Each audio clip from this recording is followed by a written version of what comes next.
다니엘서는 구약 성경 가운데에서도 역사관에 대해서 가장 성숙한 내용을 보여주고 있습니다. 가장 발전된 역사 철학, 가장 성숙한 역사 신학을 보여주고 있습니다. 다시 말하면 우리 기독교인들이 역사 가운데 살아갈 때 이 역사가 무엇인지를 바르게 알고 살아갈 수 있도록 해주는 데 있어서 구약 성경, 어느 성경보다도 다니엘서가 가장 많은 내용을 우리들에게 체계적으로 전해주는 그런 성경이다 하는 뜻입니다. 다니엘서가 보여주는, 더 넓게는 성경이 우리에게 보여주는 역사관은 크게 세 가지의 강조점이 있다 그랬습니다. 첫 번째는 하나님이 역사를 움직인다는 거예요. 이 역사 발전의 원동력이 하나님이시라는 겁니다. 다른 말로 말하면 하나님이 역사의 주인이시라는 거예요. 하나님께서 주권을 가지시고 이 역사를 운행하신다. 이것이 다니엘이 가르쳐주고 또 성경 전체가 가르쳐주는 역사에 대한 우리가 알아야 될 첫 번째 중요한 사실입니다. 사실 이것이 얼마나 중요합니까? 만일 이 역사가 우연히 그냥 전개되는 것이라면 얼마나 불안합니까? 또 얼마나 무의미합니까? 얼마나 혼란스럽습니까? 또한 우리 인간들에게만 이 역사가 내맡겨져 있다 그러면 그 또한 얼마나 불안정하고 불확실하고 불안한 것입니까? 이런 예를 들어볼 수 있죠. 가정에서 2살짜리, 3살짜리, 4살짜리 애를 혼자 부모가 내버려 두지를 않죠. 그런 아이들을 가정에서 혼자 내버려 두게 되면 무슨 일이 일어날지를 알 수가 없어. 불안하기 때문에 늘 부모가 챙기죠. 유치원에 보냈을 때도 한 50명 2살, 3살, 4살짜리 아이들이 그냥 유치원 선생님 없이 걔들을 그냥 방치해 놓았다고 하면 끔찍한 일이 아닙니까? 근데 만일 한 70억의 2살, 3살, 4살, 5살, 6살, 7살짜리 애들만 이 지구촌에 가득하다면 그 얼마나 엄청난 비극입니까? 불안한 것입니까? 우리 인간들이 바로 그런 거예요. 이 엄청나게 거대하고 복잡한 우주와 복잡다단한 인간의 삶 속에서 우리 인간들이 가지고 있는 이 IQ라는 것이 지극히 제한적이고 부족합니다. 또 거기다 우리 인간들은 우리가 알고 있듯이 악하기까지 해요.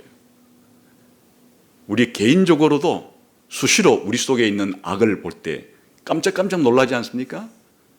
그러나 역사의 한가운데 악의 화신이라고 말할 수 있는 이런 악당들이, 독재자들이 출현하게 되면 악이 엄청난 속도로, 엄청난 강도로 다른 사람에게 영향을 미치는 것을 볼 수 있지 않습니까? 독재자가 아니더라도 이 우민들, 우중들, 어리석은 대중들이 그렇게 떼거리로 모여서 집단 행동을 할 때 벌어지는 엄청난 참사들이 인류 역사에는 가득 들어차 있어요. 그런데 다니엘서가 보여주고 있고 성경 전체가 보여주는 것은 시간과 공간을 초월하시는 무한한 하나님이 계시는데 그 하나님께서 전지하시고 전능하시고 거기다가 사랑과 자비가 무궁하신 그러한 하나님이 세상을 만들고 또 세상이 진행되어가는 역사의 과정을 주관하고 계신다 하는 것이야말로 우리 인간들에게 있어서 복된 소식이 아닐 수가 없죠. 우리가 하나님을 믿는다 하는 것은 이걸 믿는 거예요. 하나님이 역사의 주인이시다. 역사를 주관하고 계신다. 라는 것을 믿는 겁니다. 두 번째는 하나님께서 역사를 주관하실 때 시작이 있고 끝이 있다는 것을 보여줍니다. 역사는 수레바퀴 돌아가듯이, 다람쥐 쳇바퀴 돌아가듯이 아무런 목적과 의미 없이 돌고 도는 것이 아니라고 성경은 이야기합니다. 역사의 시작이 있고 끝이 있다고, 시작에서부터 끝을 향해서 나아가고 있다고 성경은 우리에게 말해줍니다. 역사의 시작이 창조예요. 하나님께서 우주를 창조하시고 인간을 창조하심으로써 이제 역사는 출발선에서 출발을 하게 되는 겁니다. 그러나 요한계시록 끝부분이 보여주듯이 언젠가 이 역사는 끝날 때가 있다, 마감할 때가 있다, 종말의 때가 온다고 이야기를 합니다. 근데 그 종말은 두 가지 종말로 이제 결말을 이루게 되는데, 인류가 영원한 지옥이라고 하는 심판을 받으면서 종말을 이루든지, 인류 중에 어떤 일부는 영원한 천국에서 영생을 누리면서 종말을 이루든지, 어쨌든 역사가 이와 같은 종말을 향해서 가고 있는 중이다 라고 하는 것을 우리에게 보여주는 거예요. 그래서 역사는 어디서 흘러와서 어디로 가는지에 대해서 성경은 큰 그림을 우리들에게 보여주는 거죠. 마치 도표로 표현하면 직선 같은 모양이 나온다 이거죠. 시작이 있고 끝이 있고 시작에서부터 끝을 향해서 나아가고 있는 것 같은. 그런데 그 중심에는 예수님이 계신다. 그래서 하나님께서 아담이라고 하는 인류의 조상을 창조했는데, 그 아담이 타락을 했고 이 타락한 인류를 구원하기 위해서 제2의 아담이신, 마지막 아담이신 예수님을 이 땅에 보내어서 이 타락한 상황을 구속하시고, 그리고 예수님 재림하셔서 역사가 끝을 맺게 된다. 그러니까 이 다니엘이 보여주고 성경 전체가 보여주는 것은 역사는 창조라고 하는 시작이 있고 예수님의 재림을 통한 종말이라는 것이 있을 뿐 아니라, 그 역사의 중간에 중요한 사건은 인간의 타락과 예수님을 통한 구원이라고 하는 이 중요한 사건을 겪으면서 종말을 향해서 가고 있다. 더 쉽게 말하면 예수님의 초림과 재림을 통해서 역사는 종말을 향해서 가고 있다라고, 역사의 중심이 무엇이고 역사의 시작이 무엇이고 역사의 끝이 무엇인지를 선명하게 우리들에게 보여줌으로써 우리가 지금 어디쯤 와 있는지를 알게 만들어준다. 역사의 큰 시간표 속에서 창조와 타락과 예수님의 초림과 예수님의 재림이라고 하는 이와 같은 시간표 속에서 우리 각자들은 어디쯤 내가 지금 역사에 위치하고 또 종말을 향해서 어디쯤 우리가 행동을 하고 있는지를 알 수 있도록 만들어준다 하는 것이에요. 세 번째는, 그럼 역사의 끝이 무엇인가? 역사의 이 종말은 하나님의 목적이 이루어지는 때다. 그래서 하나님의 목적이 역사의 끝에 완성을 이룰 텐데, 그것을 이제 성경은 하나님 나라의 완성이다 이렇게 말하는 거예요. 하나님 나라의 완성을 향해서 그러므로 역사는 달려가고 있다. 그래서 다니엘식으로 말하면 좀 간명하게, 하나님께서 역사의 주인이시지만은 역사의 이 과정은 세상 나라가 망하고 하나님 나라가 세워지는 방식으로 진행이 되면, 그러므로 역사의 목표는 하나님 나라의 완성이다. 이렇게 이제 다니엘서가 우리에게 가르쳐주고 있습니다.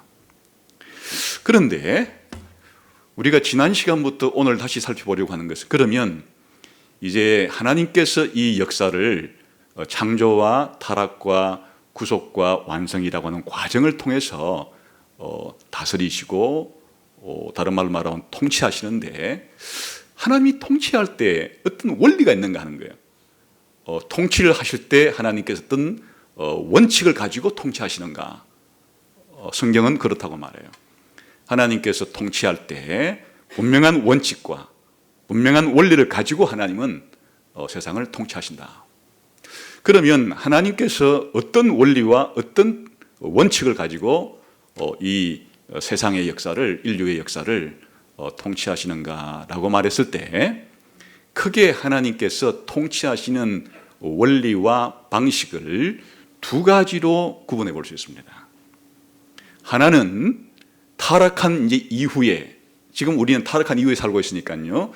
예수님 재림 때까지 타락부터 종말까지의 이 기간 동안에 하나님은 인류를 통치할 때 어떤 방식을 가지고 통치하시는가 하면 신자와 불신자에게 공통으로 해당되는 통치 방식이 있고 신자에게만 특별히 해당되는 그런 통치의 방식, 이중 통치의 방식으로 하나님께서 통치하신다 하는 것을 성경은 가르쳐줘요.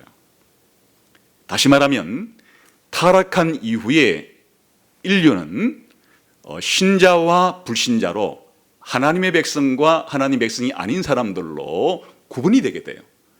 이렇게 뒤섞여 가다가 예수님 재림할 때 신자와 불신자가 분리가 되죠. 불신자들은 영원한 형벌의 장소인 지옥으로, 신자들은 영원한 구원의 장소인 천국으로 분리가 되는데, 그러면 타락한 이후부터 예수님 재림으로 분리가 이루어지기 전까지는 이 세상 속에 섞여 있다는 얘기예요. 신자와 불신자가 섞여서 살아가는 것이에요. 섞여서 살아가는데 그럼 하나님께서 이 사람들을 통치할 때 신자와 불신자 모두에게 다 해당이 되는, 공통적으로 해당이 되는 방식으로 신자와 불신자를 통치하시는 통치 방식이 하나 있고, 별도로 하나님의 백성인 신자들에게만 해당이 되는 통치의 방식으로 두 가지의 통치 방식이 있다 하는 것을 보여준다, 그런 뜻이에요. 이중 통치 방식으로. 이게 무슨 말이냐? 이제 하나님이 일단 통치를 하시려고 하면 사람들에게 자기를 알려주세요. 하나님의 뜻을 알려주고 또 하나님이 어떤 분이라는 것을 알려주시는데, 신자와 불신자에게 공통적으로 알리시는 것을 우리들은 일반 계시라, 이래 이름을 불러요. 그리고 신자들에게만 하나님이 특별히 알려주시는 것을 특별 계시라, 이렇게 불러요. 여기서 일반이라는 말은 신자와 불신자 공통이란 말이에요. 그러니까 이 번역을 일반 계시라고 번역하기보다 그냥 공통 계시 이랬으면은 더 잘 이해하기 쉬울 텐데, 영어로 general revelation이라고 하는 말을 general이라는 말을 이제 일반이라고 번역을 해서 하니까 일반이 뭐지? 잘 이제 그 번역만 가지고는 이해하기가 어려워서 그 내용을 잘 모르는 수가 있는데, 일반이라고 하는 말은 다른 뜻이 아니고 하나님이 계시할 때 계시를 받는 대상이 신자와 불신자 모두 그런 뜻이에요. 신자와 불신자 모두 공통으로 공동으로 하나님의 계시를 들을 수 있도록 그들 모두를 향해서 하나님이 하는 계시를 일반 계시라, 다시 말하면 공통 계시라, 이렇게 부르는 것이고요. 그러나 신자들에게만 특별히, 불신자들에게는 계시 주지 않고 신자들에게만 하나님께서 알려주시는 것을, 그렇게 좀 특별한 거죠. 이 전체 중에서 좀 부분을 떼내 가지고 특별하게 떼 가지고 그 사람들에게만 알려주는 것이니까요. 예를 들어서 가정에서 그 자녀가 둘이 있을 때 처음에 이제 부모가 둘 다 해당 사항을 얘기해주고, 그러면 공통적이죠. 예를 들어 첫째, 둘째에게 다 같이 얘기를 해주고, 두 번째는 첫째에게 특별히 할 말이 있어가지고 첫째만 따로 불러서 그렇게 말해줬을 때 앞에 자식들 모두에게 알려준 것을 일반 계시라고 부르는 것이고, 그 중에서 특별한 자식한테만 알려주는 것을 특별 계시라고 부르는 것이에요. 그러니까 하나님께서는 이중 계시의 방식으로 자기를 알리신다는 거예요. 그래서 일단 이 일반 계시는 하나님의 계시를 받는 대상 자체가 신자와 불신자 모두이고, 특별 계시는 신자만이라 그랬죠. 그럼 계시해 주신 내용이 다른 거예요. 일반 계시는 무엇인가니까 창조주 하나님을 알려줘요. 이 세상에 조물주라는 분이 있다는 것을, 이 세상이 그냥 존재하는 것이 아니고 누군가가 만든 창조주가 있다는 사실을 알려주는 것을 이제 일반 계시. 그러니까 이것은 신자든 불신자든 알아야 될 필요가 있는 것이기 때문에 우리가 사는 이 세상을 어떻게 생겨났나 하는 것에 대해서 하나님이 창조했다, 창조주가 있다는 사실을 알려주는 것이니까 이건 공통적으로 알려주실 필요가 있는 것이에요. 그런데 이 신자들에게만 특별히 알려주시는 것은 하나님은 타락한 인간들을 구원해 주시는 구원자 하나님이기도 하시다는 것은 신자들에게만 알려주어서 신자들만 하나님이 구원자인 것을 알아요. 그러니까 계시의 내용이 이렇게 차이가 나는 거예요. 그뿐 아니라 이렇게 계시를 해줄 때 목적이 달라요.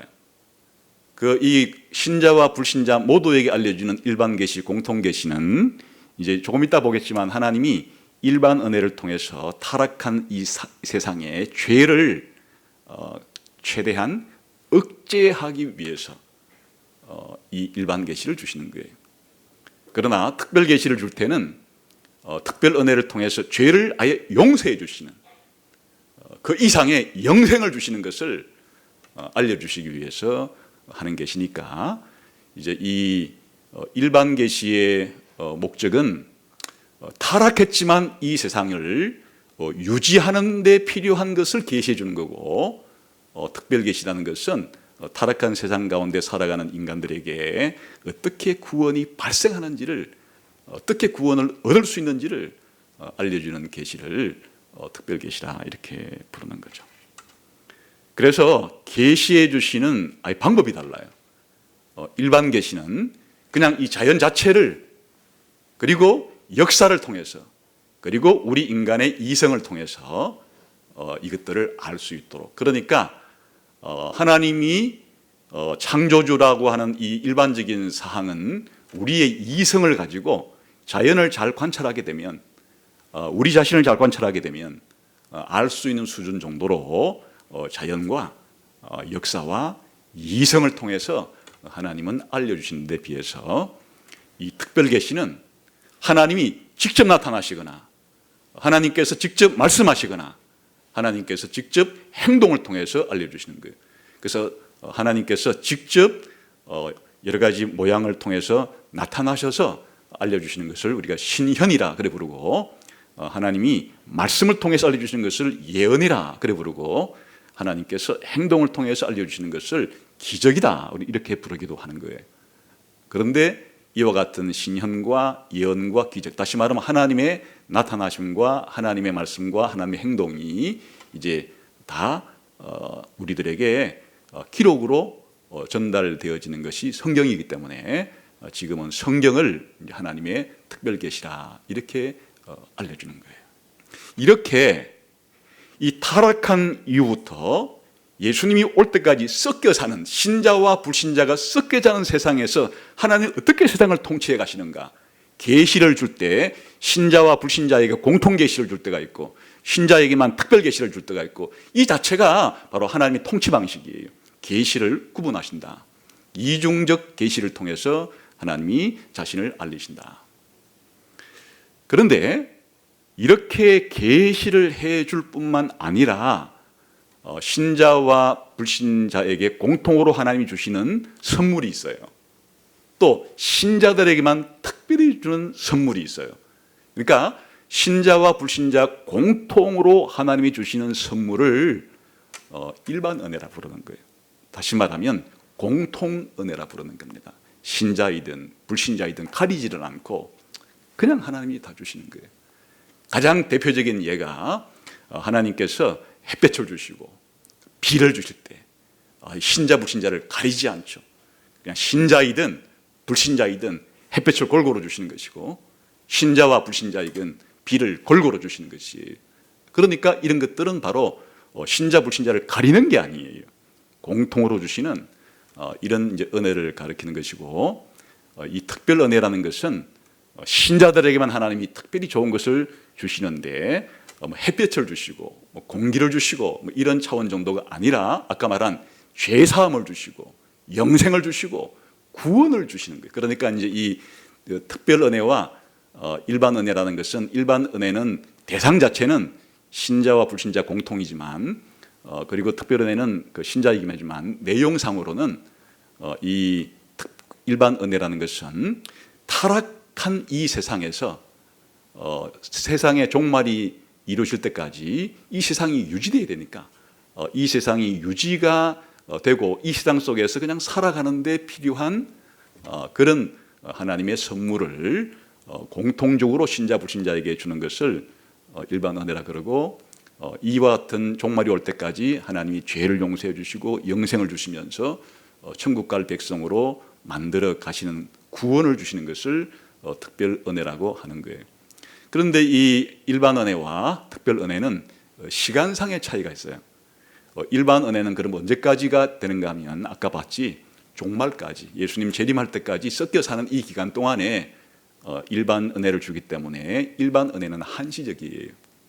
그러나 우리가 죄 용서받고 영생을 얻어서 살아가는 이 특별한 구원의 은혜는 예수님 재림하고 이후에도 영원붕토록 지속이 되기 때문에 이 특별 은혜의 선물의 기간은 바로 영원토록 이어지는 것입니다. 그러니까 하나님께서는 이 타락 이후부터 종말이 올 때까지의 인간의 역사를 어떻게 통치하시는가, 이중 통치 방식으로 이중적인 계시와 이중적인 은혜를 베풀면서 신자와 불신자에게 공통으로 주시는 것이 있고 신자에게만 특별히 주시는 것이 있는 방식으로 그렇게 통치해 가신다 하는 겁니다.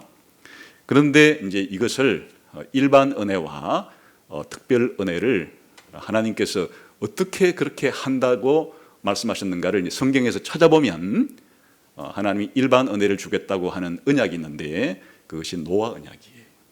노아 언약을 통해서 하나님께서 이런 일반 은혜를 주겠다고 하는 약속을 하셨고, 또 이렇게 특정한 사람들에게 구원을 영원토록 주시겠다고 하는 이와 같은 약속을 이제 최초로 아브라함을 통해서 하게 돼요. 그리고 그 이후에 모세를 통해서라든지 다윗을 통해서라든지 예수님을 통해서 이루어지는 이런 모든 언약들은 아브라함 언약의 연장선상에 있는 아브라함 언약의 보충판들이에요. 그래서 이제 이것들을 전체적으로 묶어서 말할 때 노아 언약은 일반 은혜 언약이라고 부르고, 나머지 구원에 관련된 아브라함 언약부터 모세 언약과 다윗 언약과 새 언약은 그냥 은혜 언약이라고 부르는데, 뭐 더 정확하게 이름을 붙이자 그러면 특별 은혜 언약이라 이렇게 불러야 되겠죠. 그래서 총정리하자면 하나님께서는 자신이 만드신 이 세상을 어떻게 통치하시는가라고 말할 때 결국에는 하나님이 언약을 통해서 통치하신다. 언약을 하나님이 맺으시고 그 언약에 따라서 언약을 하나님께서 지키시는 방식으로 이 세상을 통치하신다라고 성경은 가르쳐 주는 겁니다. 그래서 우리가 이 사실을 어디서 보았느냐, 1장 2절에 주께서 유다왕 여호야김과 하나님의 전그릇 얼마를 그의 손 느부갓네살 왕의 손에 넘겼다라고 말할 때 이 속에 무슨 언약이 내장되어 있다고 그랬습니까? 바로 모세 언약에 따라서 이 사건이 일어난 것이에요.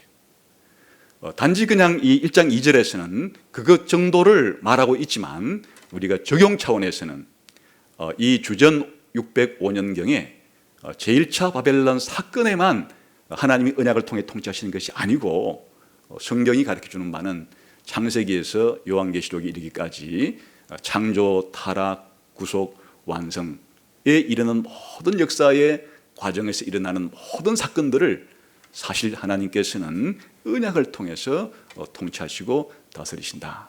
그래서 제가 지금 정리를 해드린 거예요. 타락한 이후부터 예수님 올 때까지 하나님은 신자와 불신자에게 공통으로 통치하시는 영역에서 다스리실 때는 노아 언약에 따른 집행을 하시고, 그리고 신자들을 구원해서 죄를 용서해 주시고 영생을 주시고 하나님의 자녀를 만들고 하나님 백성을 만들어서 천국 백성으로 살아갈 수 있도록 준비하시는 과정에서는 바로 아브라함 언약, 달리 말하면 은혜 언약을 통해서 그렇게 하신다. 그러면 이제 지난 시간까지 연결해서 하게 되면 하나님께서 창조 때는 창조 언약이라고 부르는 행위 언약이라고 부르는 것을 통해서 하셨고, 타락한 이후에는 일반 은혜 언약과 특별 은혜 언약이라고 하는 두 가지 언약을 통해서 예수님 재림할 때까지 통치를 하시다가 예수님 재림 이후에는 이제 더 이상 일반 은혜 언약은 없어지는 거죠. 나머지는 이제 영원토록 은혜 언약이 영원 무궁토록 우리를 지배하는 그런 것이 되는 것이고, 지옥에서 작동하는 언약은 바로 창조 언약, 행위 언약이에요.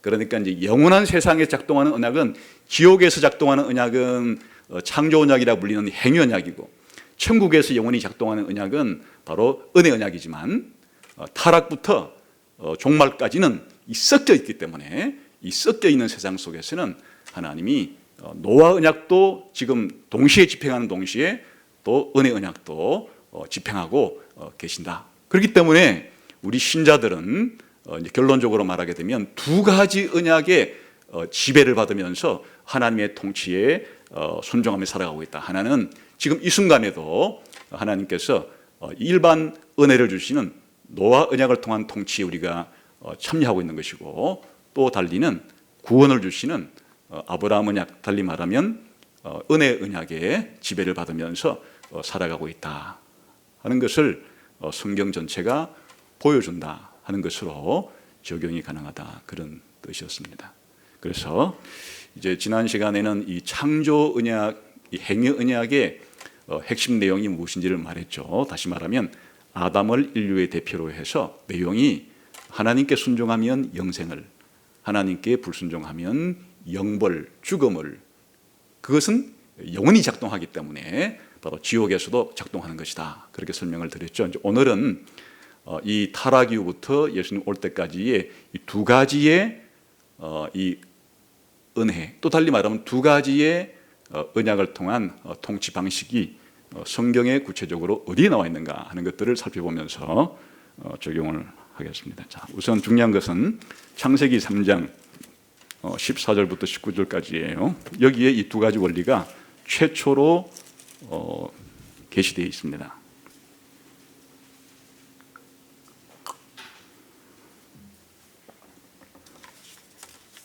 창세기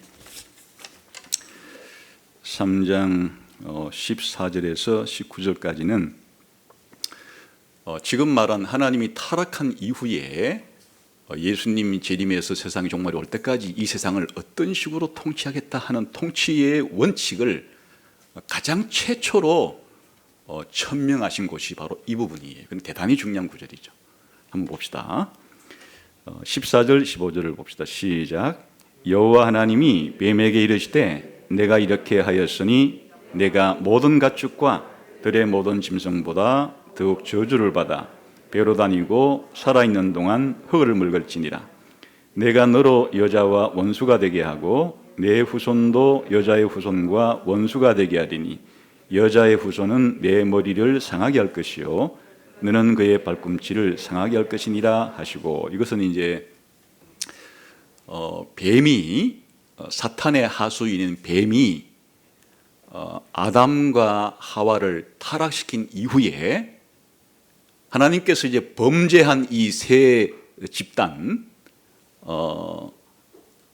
뱀으로 표현된 사탄, 그리고 남자 아담으로 대표되는 남자, 그리고 하와로 대표되는 여자, 이 세 대상에게 하나님이 죄를 지은 것에 따른 심판을 선고하는 심판 선고 장면이. 그런데 이제 14절 15절은 누구에 대해서 심판을 선고하고 있어요? 뱀에게, 달리 말하면 사탄에게 하나님께서 죄를 지은 것에 대해서 이제 죄의 벌을 받아야 되니까 심판을 선고하는, 벌을 선언하는 것이 이제 지금 이 14절 15절의 내용이었어요. 그 다음에 16절은 이제 여자에게 죄를 선고하는 장면이에요. 읽어봅시다. 시작. 또 여자에게 이르시되 내가 내게 임신하는 고통을 크게 더하리니 내가 수고하고 자식을 낳을 것이며 너는 남편을 원하고 남편은 너를 다스릴 것이니라 하고, 이제 이것은 이 하와가 죄를 지었기 때문에 하와가 대표하는 여자에게 하나님께서 죄를 지금 신문하시고 선고하시고 벌을 주시는 그런 장면이죠. 그 다음에 이제 17절부터 19절은 아담에게 죄를 선고하시는 장면, 벌을 주시는 장면이에요. 17부터 시작. 아담에게 이르시되 내가 내 아내의 말을 듣고 내가 네게 먹지 말라 한 나무의 열매를 먹었은즉 땅은 너로 말미암아 저주를 받고 너는 내 평생에 수고하여야 그 소산을 먹으리라. 땅이 내게 가시덤불과 은근키를 낼 것이라. 내가 먹을 것은 밭의 채소인즉 내가 흙으로 돌아갈 때까지 얼굴에 땀을 흘려야 먹을 것을 먹으리니 내가 그것에서 취함을 입었습니다. 너는 흙이니 흙으로 돌아갈 것이니라 하시니라. 이제 아담에 대한, 남자에 대한 선고인데요. 여기에 뭐가 들어있는가 하니까 바로 신자와 불신자를 구별해서 신자에게만 주시는 이런 특별한 은혜가 소개되어 있고, 또 이 부분에 신자와 불신자 모두에게 하나님께서 일반적인 은혜를, 공통의 은혜를 주시는 내용이 여기에 이제 최초로 서술이 되어 있어요. 그러면 신자에게만 주시는, 다시 말하면 불신자와는 구별되는 신자에게만 주시는 은혜가 소개된 구절이 바로 이 15절이에요. 15절을 구체적으로 봅시다. 시작. 내가 너로 여자와 원수가 되게 하고 내 후손도 여자의 후손과 원수가 되게 하리니 여자의 후손은 내 머리를 상하게 할 것이요 너는 그의 발꿈치를 상하게 할 것이니라 하시고, 여기에 이제 기본적인 내용은 하나님이 사탄을 심판하신다는 얘기. 심판을 하시는데 누굴 통해 심판하시는가 하면 여자의 후손이라고 표현된 앞으로 보내실 하나님의 아들 예수님을 통해서 사탄을 심판하겠다 하는 내용이 무엇인가 하면 이 뱀은 앞으로 올 그 여자의 후손의 발꿈치를 상하게 하고 그 여자의 후손, 그는 바로 이 뱀의 머리를 상하게 할 것이다. 이건 지금 사탄과 예수님과의 이 전쟁을 가리키는 것이에요. 이것이 이제 성경을 계속 읽다 보면 신약 성경을 읽고 요한계시록까지 읽어보면 여기에 표현된 뱀이 사탄이라는 것을 알 수 있고, 또 여기에 사탄과 싸우는 여자의 후손은 바로 예수님이라는 것이 이제 성경 전체에서 보여주는 내용이에요. 그러니까 한마디로 말하면 하나님께서 일단 인간을 유혹해서 인간들로 하여금 죄를 짓게 만든 죄의 원흉, 죄의 가장 이 장본인이 되는 사탄을 하나님께서 예수님을 통해 심판한다고 하는 내용이 이제 분명히 선고가 되어 있고, 그럼으로써 두 번째 사탄의 지배를 받는 사탄의 자식, 사탄의 백성들 가운데 일부를 하나님께서 구원해 낼 것도 여기에 선언해 주고 있어요. 그게 뭔가 하니까 여자의 후손과 뱀의 후손이 서로 원수가 될 것이다, 싸울 것이다 할 때 이 뱀의 후손은 이 그 뱀을 통해서 죄를 지은 인류가 죄를 용서받지 못하고 구원받지 못한 상태에서 계속 있는 그런 인간을 총체적으로 지금 뱀의 후손이라 그래 불러요. 뱀의 백성, 뱀의 후손 이렇게 불러도 되겠죠. 뱀의 자식이라, 그러니까 사탄의 백성, 사탄의 자녀들이라, 이렇게 이제 나중에 성경을 읽어보면 구체화되는 것이. 그런데 이 사단의 자녀와 싸우는 하나님의 자녀를 뭐라고 이름하는가 하면 바로 복수로 여자의 후손이라고 부르는 거예요. 이 사단의 백성과 전쟁을 벌이는 하나님의 백성을 지금 여자의 후손이라고 부르고 있어요. 그래서 이제 이 구절 속에 하나님께서 구원받지 못한 사탄의 백성으로 표현되는 뱀의 후손과 하나님이 예수님을 통해서 구원하시는 하나님의 백성으로 표현된 여자의 후손을 분리시키는 거예요. 구분시켜서 이 여자의 후손과 뱀의 후손, 다시 말하면 하나님 백성과 사단의 백성은 서로 주인이 달라요. 이 뱀의 후손들의 이 주인은, 주권자는 사탄이에요. 그러나 여자의 후손으로 표현된 하나님 백성의 주인은 하나님이고 예수님이에요. 그러니까 이 소속이 달라요. 소속이 다르기 때문에 주인이 달라요. 하나님이 주인이냐, 사단이 주인이냐, 소속이 다르고, 그러니까 신앙이 다른 거예요. 여자의 후손은 예수님을 믿고 하나님을 믿어요. 그러나 이 뱀의 후손들은 사실은 사단을 믿고 다른 신들을 믿고 심지어는 자기 자신을 신으로 믿을 수도 있겠죠. 이와 같이 믿음의 대상이 달라요. 그러니까 그들에게 가해지는 결과도 달라요. 이 여자의 후손은 장차 구원을 받는 것이고 뱀의 후손은 심판을 받는 것이에요. 이렇게 이 창세기 3장 15절은 바로 하나님께서 타락한 이후의 인류를 구원받은 백성과 구원받지 못한 백성으로 둘로 구분해서 오늘날의 용어로 말하면 신자와 불신자를 구별해내서 특별히 신자들에게 이와 같은 예수님을 통해서 구원을 주시겠다라고 하는 내용을 말해주는 것이에요. 여기에는 신자와 불신자 사이에는 건널 수 없는 강이 있는 것이에요. 신자와 불신자는 아예 이제 존재적으로 어떤 면에서는 영적으로 한 존재는 사탄의 자식이고 영적으로 한 존재는 하나님의 자녀가 되었기 때문에 이와 같은 영적인 가치관이 다르고 영적인 대립이 있고 영적으로는 화합할 수 없는 이와 같은 분열과 분리가 있을 것이다 하는 내용을 말해주기 때문에 이것이 바로 아까 제가 서두에서 말씀드린 일반 계시와 특별 계시가 있는데 바로 특별 계시를 줄 사람 그리고 일반 은혜와 특별 은혜 가운데 여자의 후손이라고 표현된 이 하나님의 백성들에게만 하나님이 특별 은혜를 주신다고 하는 내용이 여기에 씨앗처럼 담겨 있는 것이에요. 그러면 타락한 이후에도 신자와 불신자에게 하나님이 똑같이 차별하지 않고 선물을 준다고 하는 그 일반 은혜는 어디에 표현되어 있는가? 그는 이제 16절에서 19절까지 그 하와와 아담에게 내리신 여자와 남자에게 내리신 이 심판의 선고 가운데 드러납니다. 어떻게 드러나는가 하면 우선 일반 저주가 있어요. 다시 말하면 그냥 신자든 불신자든 모두 아담의 후손으로 태어나기 때문에 하나님이 내리는 벌이 있어요. 그게 뭔가 하니까 이제 여자에게는 이때 여자는 신자인 여자이건 불신자인 여자이건 상관이 없어요. 모든 여성들에게 출산할 때 출산의 고통이 따를 것이다. 이것은 출산할 때 따르는 출산의 고통은 신자 불신자를 가리지 않는다는 뜻입니다. 공통으로 내리는 지금 심판이에요.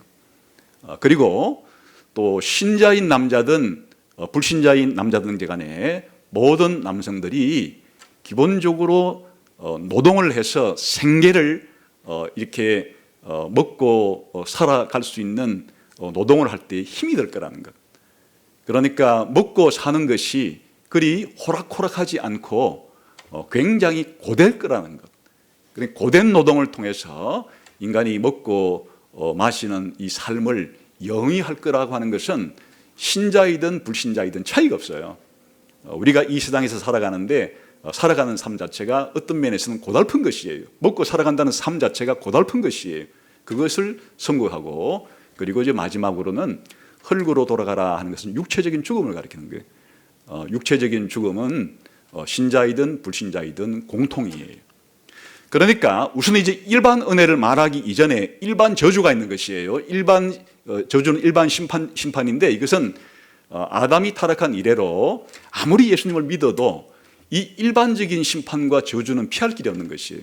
다시 말하면 우리 기독교인 여성들이 예수님을 믿기 전에는 자식을 낳을 때 엄청난 해상의 고통이 있어가지고 자식을 낳을 때 다시는 낳기 싫다고 할 정도로 엄청난 고통을 겪었는데 이상하게 예수님 믿고 그 다음에 자식을 낳았더니만 랄랄룰루 하면서 그냥 자식이 기쁨 가운데 막 웃으면서 자식을 쑥 놓는 이런 일이 안 일어난다. 그게 예수님 믿기 이전에 불신자였을 때 자식을 놓거나 예수님 믿고 난 이후에 신자일 때 자식을 놓거나 다시는 자식 낳기 싫다고 할 정도의 내 인생 이렇게 고통스러운 경험은 처음 했다고 할 정도의 그 고통은 일반 저주예요. 일반 심판이에요. 신자와 불신자를 가리는 것이 아니에요. 그렇기 때문에 이것은 예수님 재림할 때까지 예수님 재림하기 직전까지 살아가는 신자들에게도 피할 길이 없는 것이에요.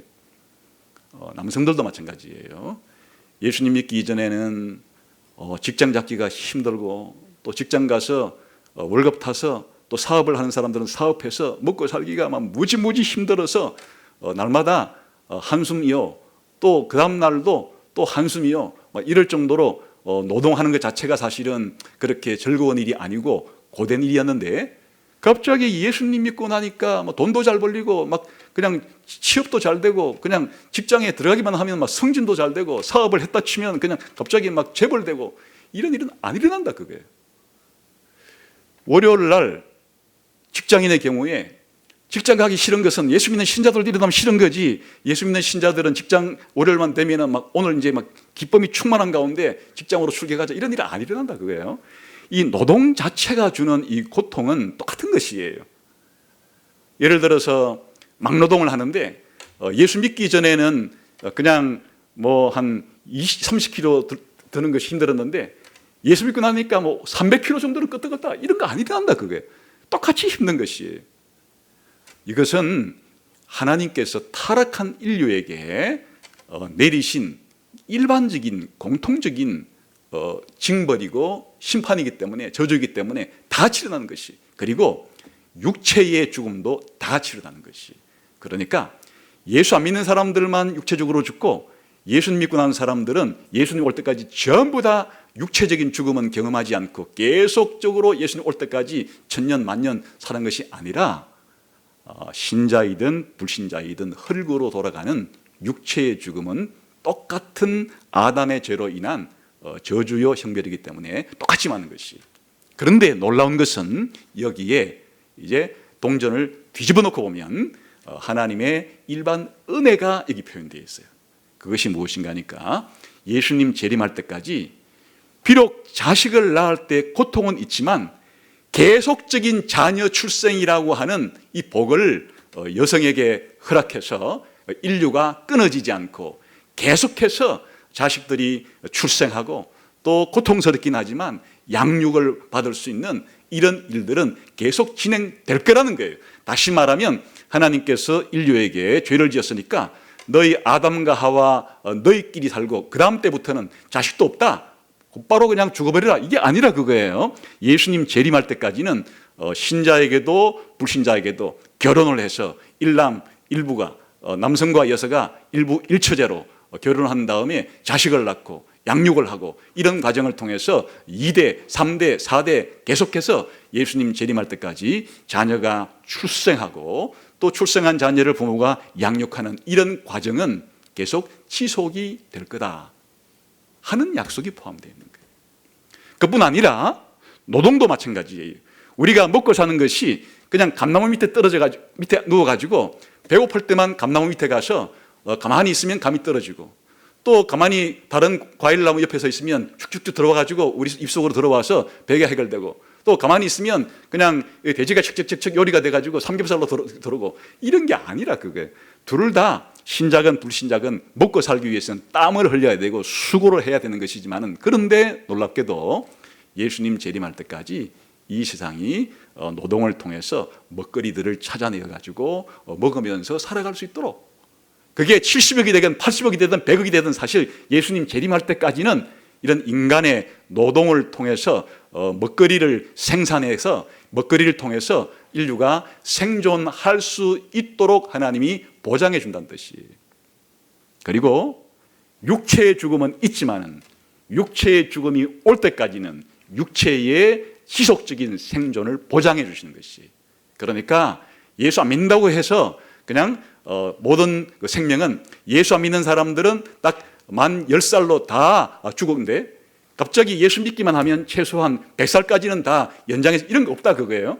모두 죽는데 죽음의 나이도 하나님께서 신자이든 불신자이든 하나님이 정한 대로 하는데 그때까지는 이 지상에서의 지속된 삶을 살아갈 수 있도록 하나님이 보장해 준다는 것이 약속되어 있는 것이. 그래서 이것을 이제 일반 은혜라 부르는 겁니다. 여성들이 비록 고통스럽게 출산하기는 하지만 그 출산하고 나면은 출산의 기쁨이 이제 더 커져서 출산의 고통보다 자녀를 보는 기쁨이 더 커져서 또 시간이 되면 자기도 모르게 둘째, 셋째, 넷째, 옛날로 하면 열째도 넣고 이렇게 낳도록 되고, 노동도 힘들지만은 노동의 결과로 달콤한 음식을 먹고 노동의 결과로 옷을 만들어 입고 노동의 결과로 집을 지어서 살아갈 때 그 기쁨이 크기 때문에 수고를 마다하지 않고 우리 인류가 부지런히 노동을 해서 이 많은 인간들을 서로 먹여 살릴 수 있는 이런 정도가 지속이 되고, 그리고 죽음은 정해져 있지만은 육체적 정은 그래도 그때가 올 때까지는 그래도 매일매일 감사하면서 이 땅에서 살아갈 수 있도록 하는 것이 보장이 되어 있다. 그래서 이제 하나님께서 타락한 이후에 세상을 통치하시는 방식은 이 두 가지 원칙을 따라서 행하신다는 거예요. 예수님이 재림할 때까지 신자이든 불신자이든 관계없이 똑같이 가정이라고 하는 제도 속에서의 삶, 또 경제 제도 속에서의 생산과 그런 분배와 소비 활동, 그리고 이 국가라는 제도를 통해서 악을 제어하고 생명과 재산이 보호될 수 있도록 하는 과정을 통해서 하나님은 비록 타락했지만 타락한 세상이라 할지라도 예수님 재림할 때까지는 존속이 되어야 되기 때문에 이 기간 동안에 하나님은 신자이든 불신자이든 가정생활을 통해서 또 다른 사회제도를 통해서 또 다른 그런 경제제도와 정치제도 같은 이런 제도들을 통해서 본인도 죽기 전까지는 생존을 하고 역사적으로도 주님 재림할 때까지는 이 땅에 이 삶이 유지될 수 있도록 통치해 가시는 것이에요. 그러나 이런 과정 속에서 하나님께서 특별 계시를 주고 예수님을 통해서 구원받을 수 있도록 특별 은혜를 베푸는 사람들이 생겨나서 그 사람들은 이 세상 가운데서 예수님을 발견하고 예수님을 믿고 그렇게 하나님의 자녀가 되는 일들이 생겨나는 이 두 가지가 동시에 일어난다, 그런 뜻이에요. 그래서 여기에 바로 하나님의 타락한 이후의 세상을 통치하시는 원리가, 여기서는 이제 아직 언약은 나오지 않죠. 그냥 이제 하나님이 일방적으로 이 죄인들을 향해서 선고하시는 그 하나님의 말씀 속에서 이제 이런 요소들을 우리가 찾아볼 수 있다는 뜻이고, 이와 같은 두 가지의 통치 방식을 아예 언약 차원에서 하나님이 사람들과 언약을 맺어서 이것을 확실하게 일반 은혜를 주겠다, 그리고 확실하게 특별 은혜를 주겠다고 맺은 이제 언약이 이제 이 이후의 사건들 속에서 나오게 되는 것이에요. 그것이 뭔가 하면 우선 신자와 불신자에게 모두 하나님께서 이런 일반적인 은혜를 통해서 개인적으로는 죽기 전까지의 생존이 유지되고 역사적으로는 인류 전체가 생존이 유지될 수 있도록 하나님이 보장해 주겠다는 것을 바로 노아 언약이라 부르는 것이에요. 이 부분은 시간 관계상 본문을 찾아보지는 않고 우리가 옛날에도 살펴본 적이 있으니까 바로 홍수 이후에, 홍수 사건 이후에 하나님이 이 노아를 통해서 언약을 맺는데 이때의 대상은 모든 사람이에요. 신자이든 불신자이든 막론하고 모든 사람들, 심지어는 모든 생명체와 모든 이 우주에 있는 다른 피조물과 전체적으로 하나님이 언약을 맺으시는데, 언약의 내용이 무엇인가 하면 자연의 보존 그리고 인간 사회의 보존을 약속해 주는데, 언제까지냐? 종말 때까지. 그러니까 오늘 이 노아 언약을 통해서 우리가 자연이 보존되는 것은 사실 이제 우리들은 이 이후에 하나님이 자연을 보존하는 원칙을 사람들이 발견하죠. 그걸 자연 법칙이라고 불러요, 사실은. 우리가 흔히 말하는 물리 법칙, 화학의 법칙, 생물의 법칙이라고 우리가 찾아낸 것들은 사람이 만들어낸 게 아니에요. 하나님이 이 자연을 보존하기 위해서 하나님이 만드신 법칙을 우리 인간들이 그 일반적인 계시를 통해서 발견해낸 것들을 우리들은 법칙이라 해서 자연 법칙이라, 이렇게 그것 자체가 하나님이 이 세상을 유지하시는 방식이에요.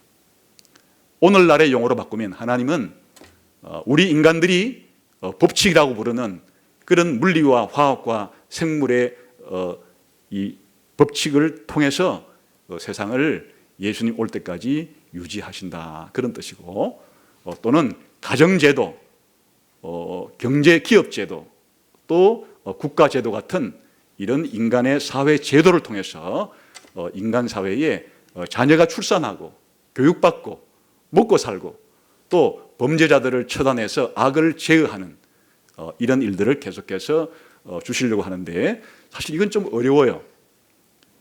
기본적으로 이런 가정의 법칙, 뭐 경제의 법칙, 정치의 법칙 같은 것들은 자연 법칙을 찾아내는 것보다는 어려워요. 왜냐하면 더 복잡하기 때문에 인간이 개입된 거기 때문에 훨씬 복잡해서 자연 물리 법칙 같이 뭐 뉴턴의 제1운동의 법칙, 제2운동의 법칙, 뭐 제3운동의 법칙, 만류 인력의 법칙 같이 그런 식으로 누구나 동의할 수 있는 그런 법칙을 찾아내기는 힘들지만 그래도 이 사회가 유지되고 보존되는데 이런 정치학이라든지 경제학이라든지 사회학 같은 학문을 통해서 그 원리들이 조금씩은 밝혀지고 있으나 이에 대한 이제 동의가 서로 여러 가지 주장들을 하기 때문에 여러 가지 설로서 대립은 돼 있으나 그런 것들을 통해서 지금 하나님이 자연을 유지하신다 그런 뜻이.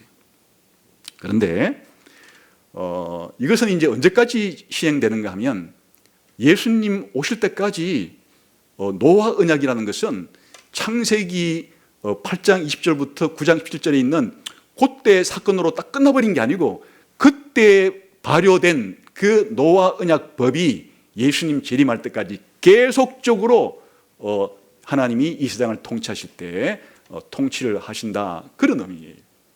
그렇기 때문에 이제 하나님의 백성들은 아무리 구원을 받아도 불신자와 함께 이 일반 은혜법, 달리 말하면 노아 언약법의 통치를 받으면서 살아갈 수밖에 없는 그러한 상태라는 것을 성경은 말해주고 있는 거예요. 그러나 하나님께서 이제 특별히 아까 말한 것처럼 여자의 후손과 뱀의 후손의 이 전쟁을 통해 보여주었듯이 여자의 후손을 어떻게 만들어내느냐, 이제 아브라함과의 언약을 통해서 아주 구체적으로 아브라함의 후손을 통해서 천하만국이 복을 받는 방식으로, 다시 말하면 아브라함의 아들을 믿는 사람은 복을 받고 아브라함의 아들을 믿지 않는 사람은 저주를 받는 방식으로, 다시 말하면 아브라함의 아들로 표현된 예수님을 믿으면 구원받고 아브라함의 아들로 표현된 예수님을 믿지 않으면 심판을 받는 방식으로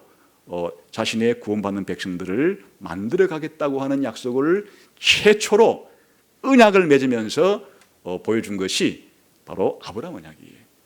그래서 이제 아브라함 언약은 창세기 12장에도 나오고 15장에도 나오고 17장에도 나오고 22장에도 나오고 아브라함의 생애 전체에 여러 차례 하나님께서 말씀해 주시지만 그것은 전부 다 창세기 3장 15절을 확대한 언약이에요. 그 이후에 모세와 언약을 맺든 다윗을 통해 언약을 맺든 새 언약을 맺든 전부 다 이 아브라함 언약의 그 시대에 좀 더 보완하고 보충해주는 언약들이니까 그냥 이것들은 전부 다 아브라함 언약의 계열이라 부를 수도 있고, 이제 그래서 우리들은 그냥 이것들을 어떻게 신학자들은 부르는가 하니까 그냥 은혜 언약이라고 불러요. 아브라함 언약이 되었건 모세 언약이 되었건 다윗 언약이 되었건 새 언약이 되었건 내용은 예수 믿어야 구원받고 예수 믿지 않으면 구원받지 못한다는 것을 내용으로 하는 언약들이에요. 그래서 이 아브라함 언약은 창세기 3장 15절을 확장시킨 것이고 노아 언약은 창세기 3장 16절부터 19절까지를 확장한 언약이 되는 겁니다. 그러면 이제 오늘 우리 기독교인들은 이 사실을 배웠다면 이 세상을 살아갈 때 어떤 생각을 하며 살아야 되는가? 우리가 가정을 꾸리고 직장 생활을 하고 학교를 다니고 국가의 시민 생활을 할 때는 어떤 하나님의 통치를 받는가 하면 바로 일반 은혜, 노아 언약법에 따라서 다른 불신자들과 함께 살아가는 것이에요. 그렇기 때문에 이 점에 있어서는 차이가 없는 것이에요. 우리가 결혼하고 자식을 낳고 자식을 기르는데 사실은 뭐 이런 이것들은 신자에게도 불신자에게도 결혼해서 자식을 낳고 양육하는 것들은 똑같이 하나님이 하라고 주신 것들이 다 동등하게 하나님 앞에서 그런 책임을 가지고 있고 또 의무를 해야 되는 것이 뿐만 아니라 우리가 공부를 하거나 또 직장에서 일하는 것도 이것은 신자들에게만 일해서 먹고 살라 한 것이 아니에요. 하나님의 은혜로 다른 불신자들과 똑같이 부지런히 함께 일을 해서 우리에게 먹거리들을 생산해내고, 우리가 먹거리뿐 아니라 우리가 살아가는 데 필요한 모든 것들을 생산해 내는 일에 같이 참여해야 되는 것이에요. 그리고 한 국가에 소속이 되어서 국민으로 살아가는 것도 어떤 종교를 믿든지 간에 상관없이 전부 다 한 나라의 국민으로서 그런 권리와 의무에 참여하며 살아가는 것들은 전부 다 이것을 한마디로 묶어서 말하면 일반 은혜 속에 살아가는 것이다. 언약적인 차원에 말하면 노아 언약, 일반 언약법에 따라서 이런 것들을 하는 것이다 하는 것이어서 다른 불신자들을 대할 때 거기에 대해서 교만한 마음이 있거나 우울감을 가져서는 안 되는 것이, 이런 일들은 신자나 불신자나 하나님이 동등한 상태에서 동등하게 주신 선물들이기 때문에 같은 조건에서 하나님 앞에서 우리들이 이것들을 잘할 수 있도록, 물론 신자니까 더 잘할 수 있는 가능성은 있죠. 신자이기 때문에 이런 자녀를 기르더라도 좀 더 하나님이 원래 의도한 의도대로 잘할 가능성은 있고, 또 일을 할 때도 하나님이 원한 의도대로 더 감사하며 할 수 있고, 시민 생활을 할 때도 불신자들보다는 더 좋은 시민으로서 살아갈 수 있는 가능성은 있지만, 그렇다고 해서 신자들에게만 주어진 몫이 아니에요. 이런 것들은 함께 살아가는 것이에요. 그러나 하나님께서 이 은혜 언약을 통해 주신 아브라함 언약은 지금 우리는 이제 새 언약이란 이름으로 살고 있는데, 이렇게 교회 생활을 할 때 우리가 전도를 하고, 또 구원받은 사람들을 교회 회원으로 만들고, 함께 모여 이렇게 예배를 드리고, 또 서로 교제를 하고, 하나님께 찬양을 드리고, 또 영원한 천국을 대망하고, 또 이렇게 하나님이 가르쳐 주시는 역사관을 배워서 공유하고, 또 역사관대로 살아가고 하는 이런 일들은 불신자들은 할 수 없는 일이에요.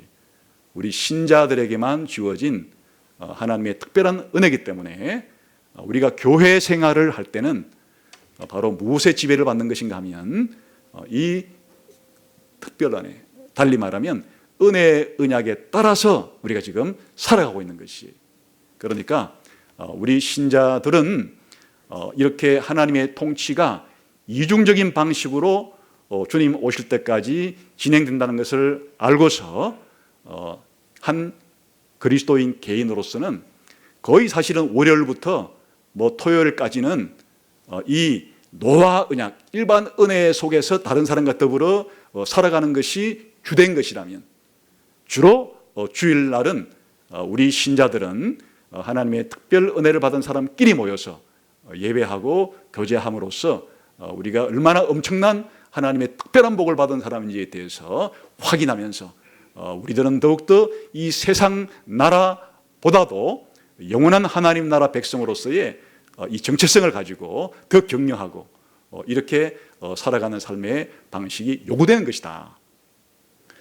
그래서 이제 다니엘서를 통해서 앞으로 계속 공부해 보겠지만, 하나님께서 이 바벨론 제국을 다스리시고 페르시아 제국을 다스리시고 헬라와 로마와 예수님 재림할 때까지 이 세상을 통치하는 원칙은 그 기본이 바로 일반 계시와 일반 은혜, 다시 말하면 노아 언약의 기초에서 한다는 것이 깔려 있고, 그리고 다니엘과 새 친구라든지 앞으로 역사 가운데 구원받을 하나님의 백성들을 통치할 때는 바로 이 은혜 언약이라고 부르는 아브라함 언약과 노아 언약과 다윗 언약과 새 언약을 통해서 하나님의 백성들과 관계를 맺으신다고 하는 것을 알아야 되는 거예요. 그래서 이제 우리가 다니엘서를 통해서 전체적으로 하나님의 통치 방식, 성경 전체를 통해서 하나님의 이중 통치 방식을 잘 알게 되면, 우리가 이 땅에서 신자가 이 세상을 살아갈 때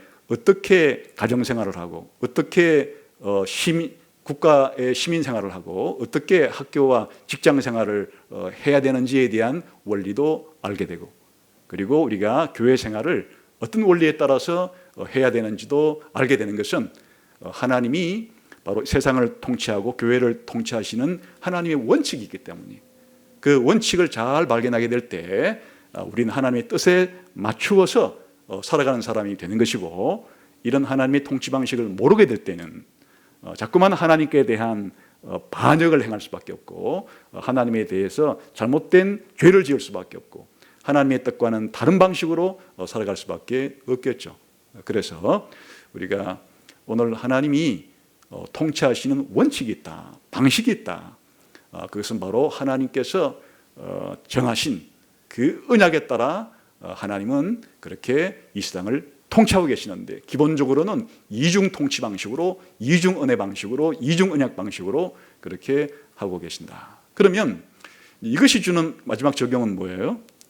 성경을 읽을 때 바로 이 하나님의 이중 통치 방식을 알게 되면 창세기부터 요한계시록까지 성경 전체에서 벌어지는 사건들을 우리가 일관되게 통일성 있게 제대로 이해할 수 있는 열쇠를 가진다는 거예요. 이 하나님의 이중 이 일반 은혜 언약과 은혜 언약을 통한 통치 방식을 모르게 되면 성경 전체가 그냥 쪼가리 성경 전체가 단편적으로 파편적으로 이해가 안 되는 것이에요. 그러나 하나님이 언약을 통해서 이 세상을 통치해 가시는 원리를 알게 되면 성경 전체가 하나님의 이 이중 통치 방식에 의해서 다 사건들이 벌어지고 전개되고 마무리되고 있다는 것을 일목요연하게 성경을 알 수 있는 그와 같은 성경을 이해하는데 큰 도움을 주죠. 일단 두 번째는 우리가 기독교인으로서 교회 회원이기도 하지만은 사실은 가정의 일원이기도 하고 또 학교나 직장의 일원이기도 하고 나라의 일원이기도 하기 때문에 이 모든 관계들 속에서 어떻게 사는 것이 내가 하나님의 믿는 백성으로서 살아가야 되는지에 대한 지도를 얻게 되는 것이, 그래서 혼란스럽지 않고 잘못된 이와 같은 방식으로 교회를 대하거나 또 가정과 직장과 국가를 대하는 일이 방지되고 우리가 하나님의 뜻대로 이런 생활들을 할 수 있는 그런 것이 되고, 무엇보다 세 번째로 이런 역사관이 보여주는 것은 이렇게 예수님 올 때까지는 두 개가 섞여 돌아가지만은 예수님이 오시고 난 이후에는 영광의 나라가, 영원한 소망의 나라가 있다고 하는 미래의 소망을 더 키울 수 있도록 우리들에게 격려해 주기 때문에 이와 같은 하나님의 통치 방식을 하나님의 보여주시는 역사관을 잘할 필요가 있는 거죠. 그래서 이제 다음 시간부터는 이와 같은 내용들을 계속해서 사건들을 따라가면서 또 살펴보도록 하겠습니다. 기도하겠습니다.